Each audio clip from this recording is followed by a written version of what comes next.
إنما حرم عليكم الميتة والدم ولحم الخنزير وما أهل به لغير الله فمن اضطر غير باغ ولا عاد فلا إثم عليه إن الله غفور رحيم.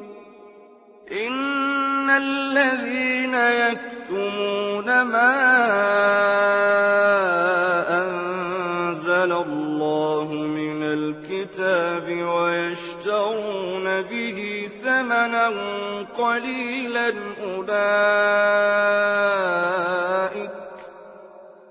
أولئك